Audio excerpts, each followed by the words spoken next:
नमस्कार दोस्तों, जय हिंद। बिहार दरोगा के लिए आज हम पढ़ेंगे प्राचीन भारत का एक अत्यंत ही महत्वपूर्ण टॉपिक जो है सिंधु सभ्यता। जी हाँ, सिंधु सभ्यता से परीक्षा में प्रश्न आपको देखने को मिलता है।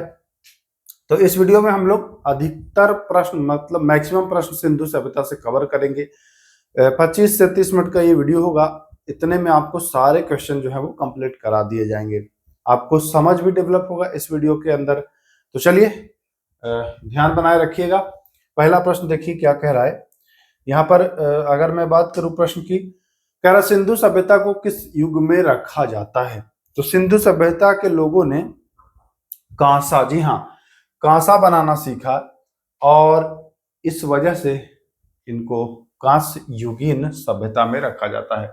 तो एग्जाम में सीधा प्रश्न आएगा किस सभ्यता के अंतर्गत रखा जाएगा, तो बताएंगे कि कांस्य युग। याद कैसे करना है, परीक्षा में अक्सर भूलता है बच्चा कि कांस्य युग हमने पढ़ा था कि ताम्र युग पढ़ा था। तो बहुत ही सरल है याद करना, आप एकदम याद रखिएगा। सी का है ना, सिक्का। सिक्का से क्या होगा कि सिंधु सभ्यता, और का से कांस्य। तो ये बिल्कुल आसानी से आपको लंबे समय तक याद भी रहेगा। ठीक है, इसी प्रकार से दूसरे सवाल की ओर अगर बढ़ते हैं, दूसरा सवाल है सिंधु सभ्यता के खोजकर्ता। चूंकि सिंधु सभ्यता जब आप पढ़ते हो, इसका नाम एक और भी है हड़प्पा सभ्यता, है ना।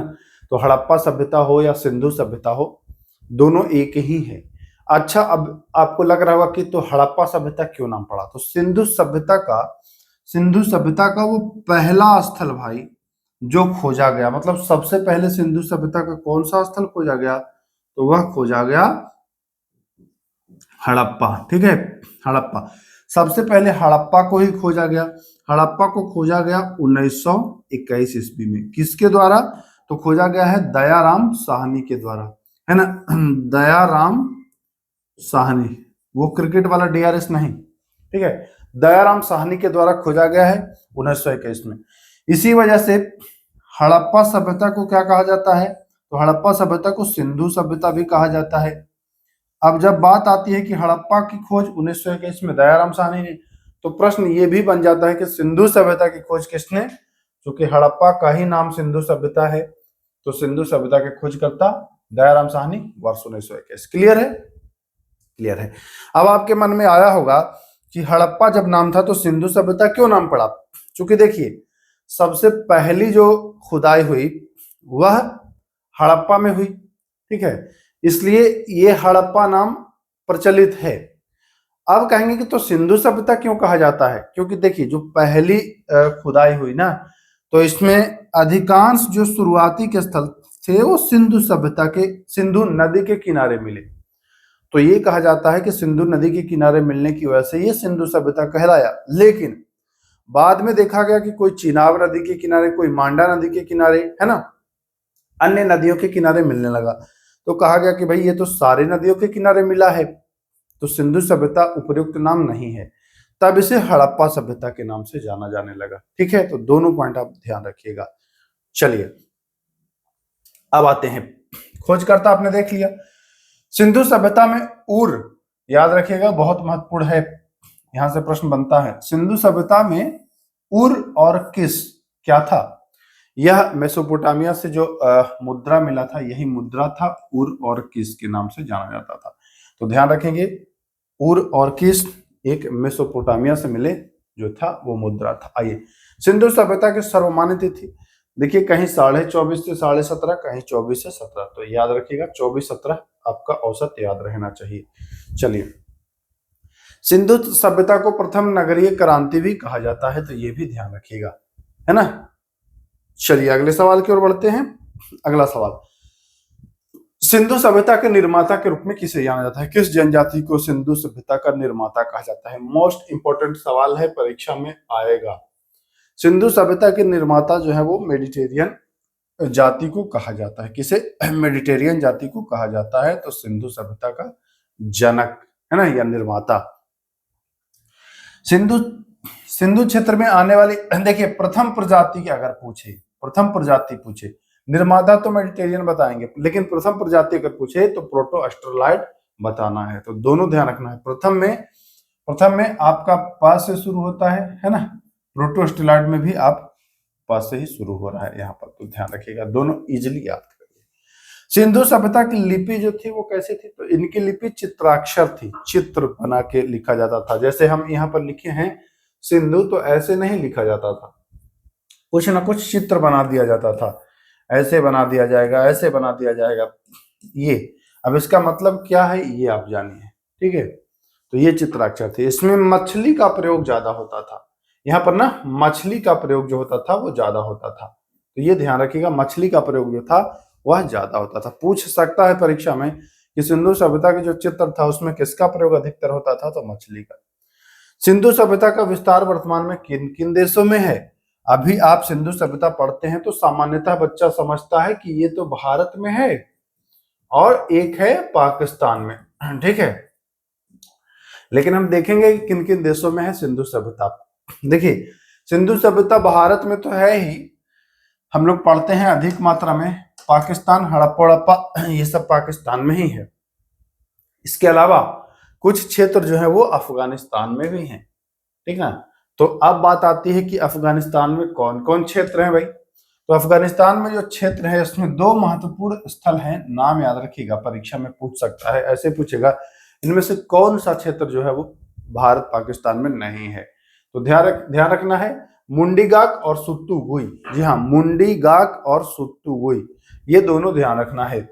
तो याद कैसे रखना है, A for Afghanistan, S for सुत्तुगुई और एम फॉर मुंडीगाक, ऐसे में आप याद रखिएगा, अफगानिस्तान में सुत्तुगुई और मुंडीगाक, ठीक है। बस इतना याद काफी है करना। सिंधु सभ्यता के स्थल जो पाकिस्तान में है, पाकिस्तान में अधिक स्थल हैं, हालांकि भारत में है लेकिन पाकिस्तान में भी है स्थल, जिसमें पहला नाम आता है, देखिए दो चीज याद रखना है, सुत सुत दोनों पाकिस्तान में आपको मिलेगा, यानी कि सुतकांगेडोर और सुतका कोह, ये दोनों पाकिस्तान में है। सुतकांगेडोर और सुतका कोह दोनों पाकिस्तान में है। ये समझ लिया कि पाकिस्तान का आदमी बेरोजगार है, सुता हुआ रहता है, ऐसे याद कर लीजिएगा, ठीक है। रही बात मोहनजोदड़ो, तो लोग सोचते हैं मोहनजोदड़ो प्रचलित नाम है तो ये भारत में, लेकिन नहीं, ये है पाकिस्तान में। मोहनजोदड़ो सिंधु नदी के किनारे है, सिंधु नदी के किनारे है और ये पाकिस्तान में है। अब बात कर लेते हैं, चनहुदड़ो भी पाकिस्तान में है, आमरी भी पाकिस्तान में है। आमरी देखिए, पाकिस्तान के लोग आप देखते हैं कि जब आतंकवादी हमला होता है तो पाकिस्तानी ही पकड़ा जाता है, वो क्या करता है कि आ करके मरता है, मतलब आत्मघाती हमला भी करेगा और आ करके मरेगा। तो आप याद कर लीजिएगा, आ मरी मतलब मरने आया, बस याद रखिएगा, ये भी पाकिस्तान में है। और कैसे आता है, तो वो पूरा कोट पहन के आएगा कि पता भी नहीं चलता है, कैसे आएगा, कोट पहन के, तो कोट दीजी याद करिएगा, कोट दीजी भी पाकिस्तान में है। आके मर रहा है, पाकिस्तान में है। काम नहीं है, सोए रहता है, यानी सुतकांगेडोर और सुतका को, ये दोनों पाकिस्तान में है। मोहनजोदड़ो जो बता दिया सिंधु, है ना, ये भी पाकिस्तान में है। हड़प्पा देखिए, हड़प्पा भी पाकिस्तान में है, रावी नदी के किनारे, हड़प्पा भी पाकिस्तान में है, रावी नदी के किनारे, तो ये भी आपको ध्यान रखना है। हो गया क्लियर। सिंधु सभ्यता का सबसे उत्तरी स्थल, देखिए अब सिंधु सभ्यता जब पढ़ोगे तो उत्तर दक्षिण पूरा पश्चिम आपको पढ़ना पड़ेगा। सिंधु सभ्यता में उत्तर दक्षिण, तो उत्तरी स्थल आपके भारत है ना, जम्मू कश्मीर में ही मिलेगा। जगह पूछता है तो जगह बताएंगे मांडा, जगह कौन सा है, जगह है मांडा।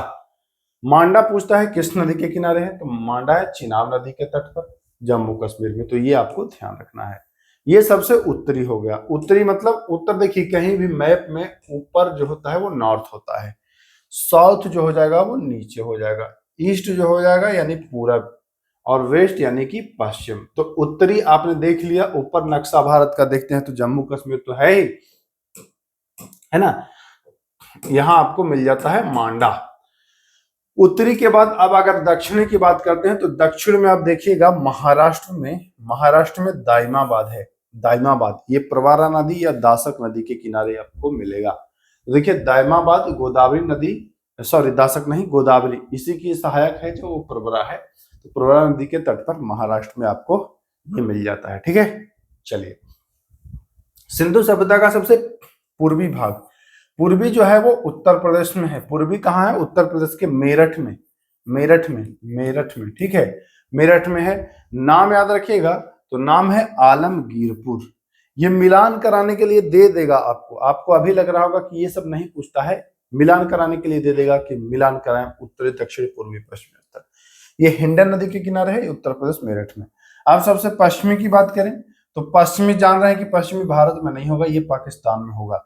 तो पाकिस्तान में मैं बता दिया था कि सोया रहता है, यानी कि सुतकागेंडोर है ना, सुतकागेंडोर। ये दाशक नदी के तट पर है, पाकिस्तान के बलूचिस्तान में ये स्थित है, ठीक है। अभी आपने देखा कि उत्तर, दक्षिण, पूर्व, पश्चिम, ये सिंधु सभ्यता का आकार है, ठीक है। तो आकार की जब मुख्य रूप से बात करते हो तो इसका आकार देखिए ऐसा रहता है। ये उत्तरी स्थल है, ये आपका पश्चिमी स्थल है, फिर ऐसे हो जाता है, ये मेरठ यहाँ पर आपको ऐसे मिल जाता है।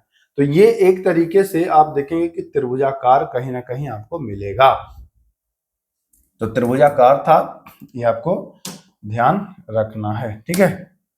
चलिए आइए, सिंधु सभ्यता का स्थल जो सिंधु सभ्यता से पहले और सिंधु सभ्यता के बाद में भी मौजूद था, मतलब सिंधु के पहले भी आप इसको पढ़ेंगे, सिंधु सभ्यता के पहले भी ये सब था। सुरकोटदा है ना, धौलावीरा, राखीगढ़ी और मांडा, ये सब सिंधु सभ्यता के पहले भी था और बाद में भी आपको मिलेगा। सिंधु सभ्यता की महत्वपूर्ण विशेषताएं देखिए, सड़कें जो थी वह एक दूसरे को समकोण पर काटती थी, सड़कें जो थी वो एक दूसरे को समकोण पर काटती थी, तो ये ध्यान रखना है। इस सभ्यता में ईंट का जो मापक था, तो मैं ईंट बना दूं यहाँ पर, ईंट जो था वो ईंट होता था कैसा, तो ईंट जो होता था वो ईंट देख लीजिए कैसा होगा उस सिंधु सभ्यता का।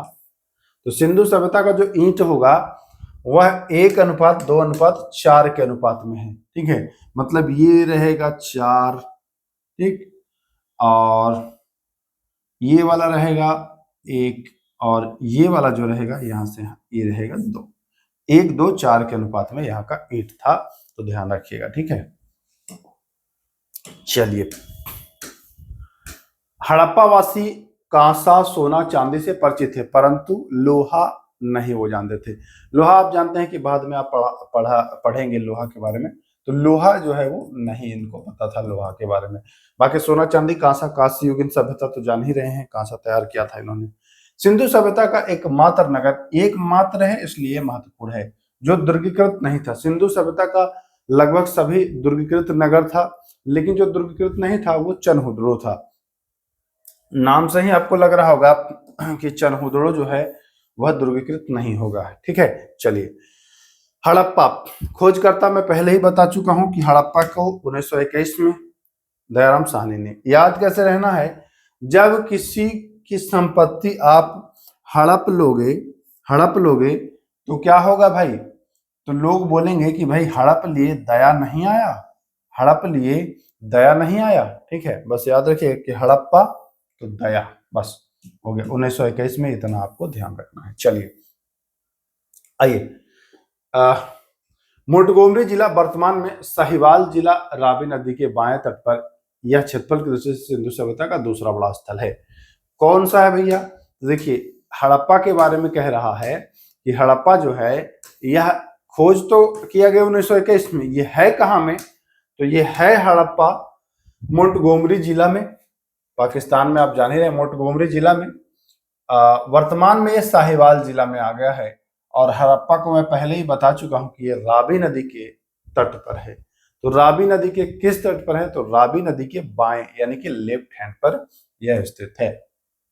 क्षेत्रफल की दृष्टि से, मतलब क्षेत्रफल अगर निकालोगे तो यह सिंधु सभ्यता का दूसरा बड़ा स्थल है, दूसरा बड़ा स्थल है ये सिंधु सभ्यता का, ठीक है, ध्यान रखिएगा। अब आपके मन में आ रहा होगा कि सिंधु सभ्यता का सबसे बड़ा स्थल कौन सा है, ठीक है, आगे हम लोग पढ़ेंगे। यहां से अनाज कूटने के चबूतरे मिले हैं, कहां से, हड़प्पा से।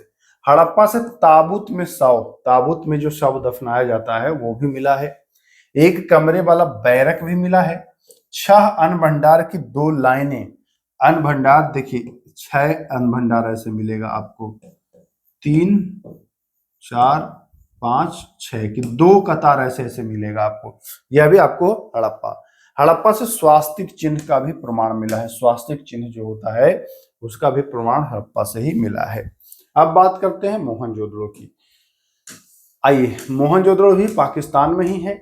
यह सिंध प्रांत के लरकाना जिला, वो रावी के बाएं तट पर था हड़प्पा, यह सिंधु के दाहिने तट पर है। ठीक है।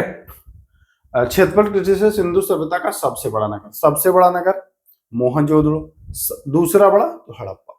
मोहनजोदड़ो में जनसंख्या भी सबसे ज्यादा थी, ये भी आप जान लीजिए। कभी पूछ सकता है कि सिंधु सभ्यता का सर्वाधिक जनसंख्या वाला नगर, तो बताएंगे मोहनजोदड़ो, पाकिस्तान में है। मोहनजोदड़ो को मृतकों का टीला, भूतों का टीला, प्रेतों का टीला, है ना, तथा सिंधु का बाग भी या सिंधु का बगीचा भी कहा जाता है। इसकी खोज राखलदास बनर्जी ने 1922 में, पहले 1921 में हड़प्पा की खोज, ठीक है, दयाराम साहनी ने, मैं बताया था हड़प गए तो दया नहीं आया, 1921 में, अब 1922 में। मोहनजोदड़ो से जो स्थल प्राप्त हुए हैं जहां से परीक्षा में आता है, वो ध्यान रखिएगा। एक विशाल स्नानागार, मतलब नहाने वाला था, ये स्नान करने वाला, जिसका फर्श जो था वो पक्की ईंट का बना हुआ था, मतलब ईंट भी पकाया जा रहा था। यहां से अन्नागार, अनाज रखने का भी जो है वो मिला है, ठीक ना। मोहनजोदड़ो की सबसे बड़ी इमारत। अब आपसे पूछ देता है कि इनमें से कौन मोहनजोदड़ो की सबसे बड़ी इमारत है। अब ऑप्शन देगा स्नानागार और अन्नागार, तो बच्चे कंफ्यूज रहते हैं कि स्नानागार होगा कि अन्नागार होगा, है ना। उनको लगता है स्नानागार भी तो बड़ा था, लेकिन ध्यान रखिएगा आप अपने घर से ही इसको याद कर सकते हो। आपके घर में अगर आप देखे होंगे, इसको मैं थोड़ा सा ऊपर कर दूं, आप अपने घर में देखिए तो स्नानागार मतलब नहाने का जगह, यानी आपके घर में जो नहाने वाला जगह होगा कितना बड़ा होगा, इतना ही बड़ा होगा, ठीक है। लेकिन जो अन्नागार, अनाज जहां रखते हैं, जब खेत से अनाज आता है घर में, तो आप देखेंगे कि अनाज तो एक घर में अटता ही नहीं है भाई। किसी में चावल रहेगा, किसी में गेहूं रहेगा, किसी में मूंग रहेगा, किसी में मसूर रहेगा, किसी में उड़द रहेगा, किसी में राहड़ रहेगा, है ना। तो अनाज के लिए आप देखेंगे कि अपनी माता जी या जो भी घर में होंगी, वो 2 3 रूम 4 रूम में ऐसे अनाज रखेंगे। तो अनाज के लिए मैं कहना क्या चाह रहा हूं कि अनाज के लिए तो ज्यादा जगह होना चाहिए। बस दिमाग में यही रखिएगा कि नहा तो लेते हैं छोटा बाथरूम बना के भी, लेकिन अनाज के लिए बड़ा सा रूम होना चाहिए, तभी तो सारे अनाज वहां एडजस्ट किए जाएंगे। तो ये बस दिमाग में बसाइएगा, ये बहुत इंपॉर्टेंट है, फंसा देता है बच्चों को। ये पूछता है परीक्षा में कि सबसे बड़ी इमारत इनमें से कौन सी, स्नानागार या अन्नागार, तो बच्चे सोचते हैं स्नानागार, लेकिन ये होगा अन्नागार, ठीक है। उल्लेखनीय है कि मोहनजोदड़ो से किसी भी कब्रिस्तान नहीं मिला है तो पाकिस्तान में, पाकिस्तान तो अब बना है ना, पहले तो भारत ही था, तो वहां से कोई भी कब्रिस्तान नहीं मिला है। मोहनजोदड़ो से प्राप्त सामग्री में नर्तकी कांस्य की मूर्ति, नर्तकी मतलब एक कांस्य की मूर्ति मिली है, जो किस पोजीशन में है, तो नाचने वाला, जैसे नाचते हैं ना कमर पर और सर पे हाथ रख के, वो नाचने वाले पोजीशन में है। तो पूछता है कि नर्तकी कांस्य की मूर्ति कहां से मिला है, तो मोहनजोदड़ो से। याद रखिए कि मोहन जो है वो नाचना भी जानता था, बस याद हो जाएगा। यहीं से एक दाढ़ी वाले व्यक्ति की मूर्ति प्राप्त हुई है, दाढ़ी वाले व्यक्ति की।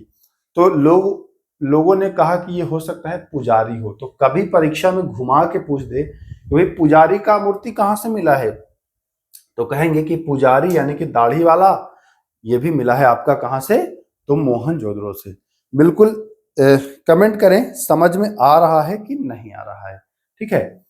हाँ, तो ये हो जाएगा कहाँ आपका, मोहनजोदड़ो से। यहां से कुब्बड़ वाले बैल की भी मुहर मिली है। मोहनजोदड़ो को सिंधु सभ्यता की जुड़वा राजधानी भी, पूछता है कि इनमें से किसे सिंधु सभ्यता की जुड़वा राजधानी कहा जाता है, तो मोहनजोदड़ो से। यहां से सूती वस्त्र के साक्ष्य मिले हैं, कॉटन का कपड़ा मिला है भाई। चलिए, मोहनजोदड़ो से ही प्राप्त हुआ है पशुपति शिव की मोहर। पूछता है कि पशुपति शिव की मोहर कहां से प्राप्त हुआ है, तो पशुपति शिव की मोहर जो है वह मोहनजोदड़ो से प्राप्त हुआ है। याद रखिएगा, पी से पशुपति और एम से मोहनजोदड़ो, बस पीएम याद रखिएगा, रिलेट करके जोड़ लीजिएगा आप। ये पशुपति जो है वो 3 मुख वाले, तीन मुख वाले मतलब तीन मुंह रहेगा। इस पर एक हाथी, ध्यान रखिएगा क्या क्या मिलता है, ये पूछता है कि जो मुहर मिला है उस पर कौन सा जानवर नहीं है। ध्यान रखिएगा, एक हाथी है, ठीक है, एक बाघ भी है और एक गैंडा भी है, एक भैंस भी है, नीचे दो हिरन है। कुल कितने हो गए? हाथी, बाघ, गैंडा, भैंस और दो हिरन। तीन मुख वाला है, 6 जानवर आपने देखा, हाथी, बाघ, गैंडा, भैंस, हिरन, ठीक है। तो ये ध्यान रखना है, हाथी, बाघ, गैंडा, भैंस, दो हिरन। लोथल, अब आ जाते हैं अगला। लोथल, इसे लघु हड़प्पा या लघु मोहनजोदड़ो भी कहते हैं। लोथल भारत में आ जाएगा, गुजरात में, ठीक है। ये भोगवा नदी के किनारे है लोथल। अब लोथल याद कैसे करना है? लोथल मतलब लोथ व्यक्ति, है ना। लोथ जब हो जाएगा आदमी तो वो भोगिया भोगता है, बस ऐसे याद करिएगा। देखिए किसी को दुख पहुंचाना नहीं, बस ये याद करने के लिए बता रहा हूं कि लोथल जो है यह भोगवा नदी के किनारे। मान के चलिए कोई लोथ व्यक्ति है, कल्पना करिए वो बेचारा भोग ही रहा है एक तरह से, तो चल फिर पाएगा तो वो भोग ही रहा है, ठीक है। खोजा किसने? तो खोजने वाले जो थे वो रंगनाथ राव, 1954 में खोजा इन्होंने। गुजरात के अहमदाबाद जिले में भोगवा नदी के किनारे है, मैं पहले ही बता चुका हूं। लोथल के पूर्वी भाग से एक गोदीवाड़ा। आपसे एग्जाम में प्रश्न पूछता है कि सिंधु सभ्यता का पतन कहां? पतन मतलब बंदरगाह, तो लोथल उसमें चर्चित है। लेकिन अगर उसी को गोदीवाड़ा पूछ दे तो बच्चे सोचेंगे गोदीवाड़ा क्या होता है। तो याद रखिएगा, लोथल के पूर्वी भाग से एक गोदीवाड़ा बंदरगाह का भी प्रमाण मिला है। हालांकि केवल लोथल से ही नहीं मिला है। जब ऊंचे स्तर के एग्जाम में जाएंगे तो ऐसे प्रश्न पूछता है कि इनमें से कौन सा सिंधु सभ्यता का वो नगर है जो बंदरगाह से समृद्ध है, मतलब जहां बंदरगाह भी है। तो बच्चे तो अक्सर लोथल लगा के निकल जाते हैं। आगे मैं बताने वाला हूं कि और कौन कौन से जो स्थल हैं वहां भी बंदरगाह हैं। तो बने रहिएगा, बहुत मजेदार होने वाला है, छोटे से बड़े एग्जाम सब में काम आएगा। लोथल से 3 युगल समाधि, युगल समाधि मतलब युगल मतलब जोड़ा, कपल, है ना, वो कह सकते हैं आप। युगल समाधि का प्रमाण मिला है जिससे सती प्रथा का अनुमान लगा। जैसे पति पत्नी दोनों की समाधि मिल गई है तो कहा गया है कि हो सकता है पति मरा हो तो पत्नी को भी साथ में ही उसमें कर दिया गया हो, तो ये सती प्रथा का अनुमान लगाया गया है। देखिए ध्यान रखिएगा, अनुमान लगाया गया है, ठीक है। लोथल से मनके बनाने के कारखाने मिले हैं, मनके बनाने के कारखाने लोथल से। लोथल के घरों के दरवाजे, खिड़कियां मुख्य सड़क की ओर खुलते थे। देखिए सिंधु सभ्यता में लोथल ही ऐसा है जो मेन रोड में इसका सड़क था, मेन रोड में इसका खिड़की था, नहीं बाकी का खिड़की सब पीछे था और दरवाजा पीछे था। लोथल में जो था वो मेन रोड पर था। याद कैसे करना है? समझिए कि लोथ व्यक्ति है तो उसको निकलने के लिए भाई रोड पर ही दरवाजा रखेगा तभी तो निकलेगा तुरंत, ऐसे याद कर लीजिएगा, कंप्लीट हो जाएगा। लोथल से आटा चक्की की मशीन, आटा चक्की की मशीन उस समय भी समझिए कि आटा गेहूं पीस के आटा बना रहे थे ना, तो आटा चक्की की मशीन वहां से प्राप्त हुई है। लोथल से अग्नि वेदियां भी प्राप्त हुई हैं। कैसे याद रखना है? लोथ व्यक्ति है वो अग्नि वेदी में हवन कर रहा है कि हे प्रभु मैं ठीक हो जाऊं, तो ऐसे याद कर लीजिएगा, ये भी आपको याद ही हो जाएगा। आइए कालीबंगा, कालीबंगा, काली मतलब काली, काला, और बंगा मतलब काले रंग की चूड़ियां, पूरा कालीबंगा का यही होगा, काले रंग की चूड़ियां। यह राजस्थान में है, गंगानगर जिला में। इसका खोज अमलानंद घोष ने 1951 में किया था, ठीक है। सरस्वती एवं दृष्टिदत्ती नदी के बीच में ही स्थित था। कालीबंगा 2 नदी के बीच में है, एक तो सरस्वती नदी और एक दृष्टिदत्ती नदी, है ना, ये कालीबंगा है। कालीबंगा से जुता हुआ खेत, जो खेत है वो खेत की जुताई की गई है ना, तो जुते हुए खेत के प्रमाण मिले हैं। आयताकार अग्निकुंड, अग्निकुंड जो है वो आयताकार मिला है, वर्गाकार नहीं, लंबाई चौड़ाई में अंतर रहेगा। कालीबंगा से 100 विसर्जन की तीनों विधि, 100 विसर्जन की तीनों विधि। सीधा एग्जाम में पूछता है कि सिंधु सभ्यता का वह स्थल जहां से 100 विसर्जन की तीनों विधि, तीनों विधि जानते हैं क्या होता है? देखिए 100 विसर्जन मतलब जब मर जाता है कोई तो एक तो उसको पानी में, आप देखते हैं कि पानी में उसको विसर्जित किया जाता है, ठीक है। उसको कहाँ किया जाता है? एक तो पानी में किया जाता है, ठीक, जैसे नदी में उसको जाकर के छोड़ा जाता है। दूसरा देखेंगे आप कि उसे जलाया भी जा सकता है, ठीक है। और तीसरा आप देखेंगे कि उसे दफन भी किया जाता है, ये वाला ज्यादातर आपको मुस्लिम वाले में मिल जाएगा, हिंदू में भी मिल जाता है, छोटे जो बच्चे होते हैं उनको ऐसे होता है, ठीक है। बाकी इन दोनों को आप देखेंगे जलाना और जल में विसर्जित करना, ये आप देखते हैं सामान्यतः हिंदू में, ठीक है। तो ये तीनों विधि कहाँ मिला है, तो ये कालीबंगा से ही मिला है, ठीक है। यहां से अंडाकार कब्र भी मिला है, युगल समाधान यहां से भी मिला है, युगल मतलब कपल वाला है ना, और अंडाकार कब्र मिला है, कब्र जो मिला है वो अंडाकार मिला है, तो ये ध्यान रखना है। चलिए, शल्य क्रिया का प्राचीनतम उदाहरण भी यहीं से प्राप्त हुआ है, शल्य क्रिया शल्य चिकित्सा का प्राचीनतम प्रमाण भी मिला है। एक बच्चे की खोपड़ी में 6 छिद्र किया गया है, तो ये उससे हुआ कि हो सकता है शल्य क्रिया का ये लोग वो कर रहे हो। कालीबंगा के जो मकान होते थे वो कच्चे ईंट के होते थे, यहाँ से भूकंप के साक्ष्य भी मिले हैं, ऐसा साक्ष्य मिला है जिससे अनुमान लगाया गया है कि ये भूकंप भी आया होगा, तो भूकंप कालीबंगा। कालीबंगा से सूती वस्त्र में लिपटा हुआ उस तरह भी मिला है, ठीक, ध्यान रखिएगा। कालीबंगा से लिंग एवं योनि के प्रतीक मिले हैं, लिंग और योनि के प्रतीक भी कालीबंगा से मिले हैं, ठीक ना, लिंग योनि के प्रतीक मिले हैं। और अग्नि वेदियां भी प्राप्त हुई हैं, अग्नि वेदियां भी प्राप्त हुई हैं, लिंग योनि के साथ साथ अग्नि वेदी भी मिला है। आइए, बनवाली, बनवाली ये हरियाणा के हिसार जिले में सरस्वती नदी के किनारे है, आर.एस. बिष्ट ने 1974 में इसको खोजा है। यहां से मिट्टी का हल, अच्छा मिट्टी का हल और जौ का प्रमाण याद करना है। बनवाली मतलब वन में गए आप तो आप देखें कि एक मिट्टी का हल मिला है, ठीक है, मिट्टी का हल मिला है, याद रखिएगा।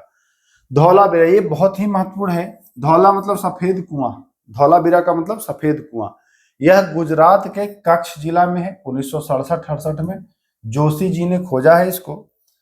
और यहां से याद रखिएगा जो इंपॉर्टेंट पॉइंट मिला है, यहां से एक स्टेडियम भी मिला है, साइन बोर्ड गिरा हुआ मिला है, इंपॉर्टेंट है।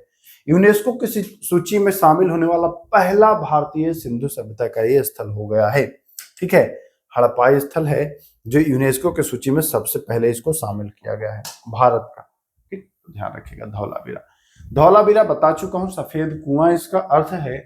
भारत में सिंधु सभ्यता का दूसरा सबसे बड़ा नगर, देखिए सिंधु सभ्यता का सबसे बड़ा नगर तो मोहनजोदड़ो, दूसरा तो वो पाकिस्तान में ही था, हड़प्पा था।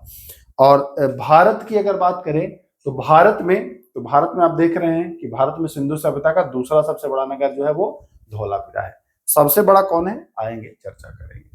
यहां से घोड़ा के अवशेष मिला है, घोड़ा के अवशेष, अस्थि पंजर मिला है और कुछ नहीं, ठीक है।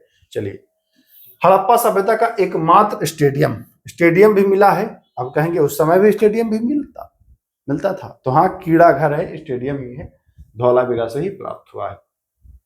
देखिए वीरा और गीरा, याद रखिएगा वीरा और गीरा, यहां से गिरा हुआ साइन बोर्ड भी मिला है, गिरा हुआ साइन बोर्ड भी मिला है। सिंधु सभ्यता के अन्य प्रमुख स्थल के बारे में हम देखते हैं, नवसारो से मिला है, नवसारो स्त्री की एक मूर्ति मिली है जो मांग में सिंदूर किए हुए है, ये नवसारो से है। सिंधु सभ्यता के बंदरगाह नगर, ये 32वां पॉइंट जो है वो बहुत ही ज्यादा महत्वपूर्ण है, ध्यान रखिएगा, इसको यहाँ पर नोट करिएगा। ये सब बंदरगाह अक्सर लोग लोथल लगा करके निपट जाता है, लेकिन जो और बंदरगाह देखिए क्या क्या है, तो सुतकागेंडोर ये भी बंदरगाह है, लोथल तो जानते ही हैं, सुतका को भी बंदरगाह है। आइए आगे आते हैं, बालाकोट भी बंदरगाह है, कुंतासी भी बंदरगाह है और अल्लादीनो भी बंदरगाह है, यानी कि सुत दोनों बंदरगाह है, लोथल भी बंदरगाह है, बालाकोट भी बंदरगाह है, कुंतासी भी और अल्लादीनो भी बंदरगाह है। 2-3 बार इसको रिपीट करिएगा, यानी अल्लादीनो, कुंतासी, बालाकोट, सुतका को, लोथल और सुतकांगेडोर, ये सब बंदरगाह हैं। प्रश्न पूछ सकता है इसमें, बीच में घुसेड़ देगा मोहनजोदड़ो या हड़प्पा तो फंस जाइएगा, ठीक है, या बनवाली, धौलावीरा, कुछ भी घुसेड़ सकता है बीच में। आमरी यहां से बारहसिंघा के प्रमाण मिला है। रोपड़ भारत के पंजाब प्रांत में सतलज नदी के बाएं तट पर है, यगदत्त शर्मा ने 1953 से 56 में खोजा है। मनुष्य के साथ कुत्ते के दफन करने का प्रमाण मिला है। अब याद कैसे करना है, पूछता है परीक्षा में कि मनुष्य के साथ कुत्ते के दफन किए जाने का प्रमाण कहां से मिला है, तो आदमी के साथ कुत्ते को भी दफनाया, ऐसा देख करके बच्चा रो गया, बस याद करिए कि रो गया यानी कि रोपड़, है ना, रोपड़ से मिला है। इसका आधुनिक नाम है रूपनगर है। रूपनगर किस लिए प्रसिद्ध है? ताप के लिए, है ना आपको पता, ताप विद्युत, तो ध्यान रखिएगा। चलिए अगले प्रश्न की ओर। राखी गढ़ी हरियाणा के जिंद जिला में है, घाघरा नदी के किनारे है। 1969 में सूरज भान ने खोजा है इसको, और भारत में यह सिंधु सभ्यता का सबसे बड़ा स्थल है। ठीक है, दूसरा कौन था? तो दूसरा आपने देखा था ना, धौलावीरा, अभी तो आपने देखा था, यहां पर देख लीजिए, तो याद रखिएगा भाई, क्योंकि परीक्षा में जो है ना, देखिए दूसरा सबसे बड़ा नगर, ठीक, और पहला तो ये हो जाएगा आपका राखीगढ़ी। रंगपुर जो है वो अहमदाबाद जिला में भादर नदी के किनारे है। आर.एस. राव ने इसको खोजा है, एस.आर. राव ने। रंगपुर से चावल और धान की भूसी के साक्ष्य मिला है। सुरकोतदा ये गुजरात के कच्छ जिला में 1964 में खोजा गया जेपी जोशी के द्वारा। घोड़ा के अस्थि पंजर यहां से भी मिला है, ध्यान रखिएगा। चलिए आलमगीरपुर जो है वो जानते हैं मेरठ में, उत्तर प्रदेश, हिंडा नदी के किनारे, सबसे पूर्वी भाग। ये भारत सेवक संघ के द्वारा खोजा गया।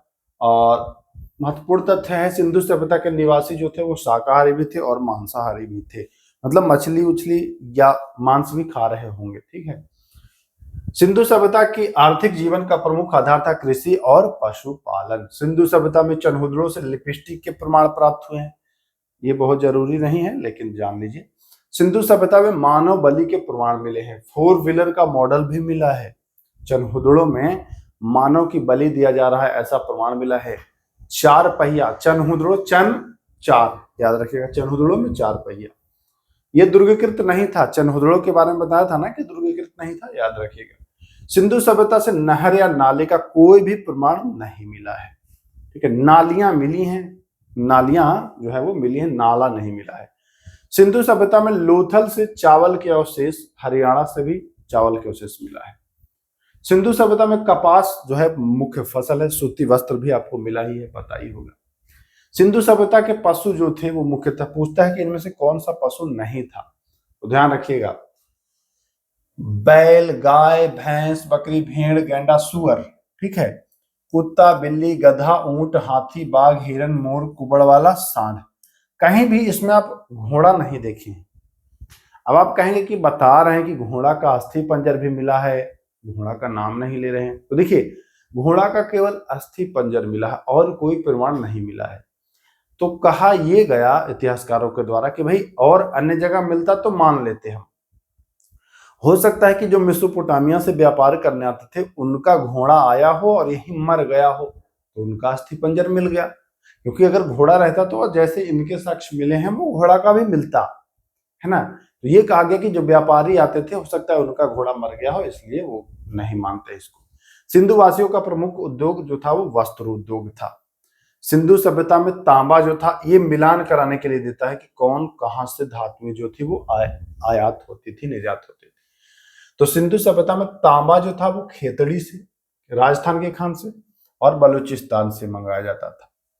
टीन अफगानिस्तान से, ठीक है, गोमेद गुजरात से, ग से गोमेद, ग से गुजरात।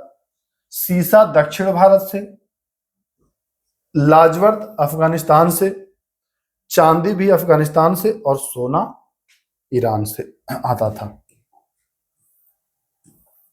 चलिए, मनके बनाने के कारखाने जो थे वो चनहुदड़ों और लोथल से भी प्राप्त हुए हैं। कृषि और व्यापार इसका मूल आधार था, बता ही चुका हूं। सिंधु सभ्यता का जो बटखारा था, बाट था, वो 16 के गुणांक में था। सिंधु सभ्यता का प्रमुख व्यापारिक केंद्र सुतकागेंडोर, सुतकाको और लोथल। आप देख रहे हैं कि ये जो है बंदरगाह स्थल है, तो यहां से ज्यादा व्यापार हो रहा है। मेसोपोटामिया में वर्णित मेलुहा सभ्यता, इसे ढिलमुन, फारस की खाड़ी, बहरीन से इसका संबंध है, मेलुहा सभ्यता। ठीक है, तो ध्यान रखिएगा, मेलुहा का, सभ्यता नहीं, मेलुहा शब्द। सिंधु सभ्यता से जो अन्य सामग्री प्राप्त हुआ है जान लीजिए। चनहुदड़ों से बैलगाड़ी और इक्का गाड़ी के प्रमाण मिले हैं। लोथल से तांबा का कुत्ता, जी हाँ, एक कुत्ता दफन मिला है रोपड़ से, लेकिन लोथल से तांबा का कुत्ता मिला है। दाइमाबाद से कांसे का रथ मिला है जिसे एक नंगा पुरुष चला रहा है, नग्न मानव चला रहा है। वो कहां से मिला है? तो दाइमाबाद से मिला है। ठीक है। सिंधु सभ्यता का मोहर जो बना होता था सेलखड़ी सेटेटाइट का बना होता था। सिंधु सभ्यता के मोहर पर अंकित एक श्रृंगी मतलब सिंग वाला पशु था, कुब्बड़ वाला बैल, हाथी और भैंसा। देखिए पशुपति में आप अलग देखे थे, लेकिन एक श्रृंगी वाले इसमें देखेंगे मोहर में तो यहाँ कुब्बड़ वाला बैल, हाथी, भैंसा और एक सिंग वाला पशु। सिंधु सभ्यता के लोथल से एक मृदभांड प्राप्त हुआ है जिस पर ऐसा चित्र बनाया गया है। बचपन में आपने पढ़ा होगा एक चालाक लोमड़ी की कहानी ना, कि एक कौवा जो है वो मुंह में रोटी दबाए हुए है, नीचे लोमड़ी है, सोचा लोमड़ी को भूख लगा है, सोचा कैसे इससे रोटी छीना जाए। कौवा से कहा, कौवा तुम तो बहुत अच्छा गाती हो। कौवा तो जानते ही हैं कौन कौन करता है, उसके बहकावे में आ गया, कहा अच्छा मैं इतना अच्छा गाती हूँ। लोमड़ी कहा हाँ कुछ गा के सुनाओ। तो जैसे ही कौवा गाने के लिए मुंह खोला, काऊ रोटी गिरी नीचे, लोमड़ी ने रोटी दबोचा और निकला। तो ये चालाक लोमड़ी की कहानी। ऐसा ही एक चित्र बनाया गया है जो मिला है लोथल से। लोथल से मृदभांड प्राप्त हुआ है, वहां से एक ऐसा चित्र मिला है जो पंचतंत्र की कहानी चालाक लोमड़ी के चित्रों को दर्शाता है। बहुत इंपॉर्टेंट पॉइंट है ये सब। सिंधु सभ्यता में जो मैं पहले ही बताया कि अब एबीसीडी तो नहीं जानते थे सिंधु सभ्यता वाले, लेकिन उनकी जो लिपि थी वो चित्राक्षर थी, चित्र टाइप का ही लिखा मिलता था। तो जो यू आकार का ऐसा बहुत लिखते थे वो लोग, कुछ भी लिखे तो ऐसा ज्यादा था, यू आकार अधिकांश मिला है। सिंधु सभ्यता की लिपि में पहले ही बता चुका हूं किस जीव का प्रयोग किया गया है, तो मछली का ज्यादा प्रयोग हुआ है। लिपि जो थी वो दाहिने से मतलब दाहिने इधर से शुरू करेगा और दाहिने से बाएं की ओर आएगा। जब लाइन एक से पंक्ति एक से अधिक होगा तो पहली पंक्ति दाएं से बाएं और फिर दूसरी बाएं से दाएं होता है। इसको ही कहा जाता है गोमूत्रिका पद्धति। ठीक है, गोमूत्रिका पद्धति। ठीक, चलो भाई आ जाओ। सिंधु सभ्यता में स्त्री के गर्भ से निकला पौधा का सिंधु सभ्यता में स्त्री के गर्भ से निकलता पौधा का मोहर प्राप्त है जो हड़प्पा से मिला है। सिंधु सभ्यता का पतन मतलब इसकी समाप्ति का जो कारण है वो बाढ़ है, आर्यों का आक्रमण, ये दो मुख्य कारण है। सिंधु सभ्यता में मंदिर के प्रमाण नहीं मिले हैं। पूछ सकता है कि सिंधु सभ्यता में मंदिर के प्रमाण कहां से मिले हैं, और दे दे ऑप्शन में मोहनजोदड़ो। तो ये मत सोचना कि एक दाढ़ी वाला पुजारी मिला है तो मंदिर भी मिला होगा, मंदिर कहीं कोई साक्ष्य नहीं मिला है। तो चलिए 70 सवाल है ना लिखा पढ़ी में, सवाल तो ज्यादा ही थे। इन सारे प्रश्नों को अगर आप कर लिए हैं, ये मानिए कि अब आपको दोबारा सिंधु सभ्यता पढ़ने की आवश्यकता नहीं पड़ेगी। छोटे से छोटे बड़े से बड़े एग्जाम तक आप इजिली इसको कवर कर पाओगे। ठीक है, तो चलिए फिर मिलते हैं, तब तक के लिए नमस्कार, जय हिंद।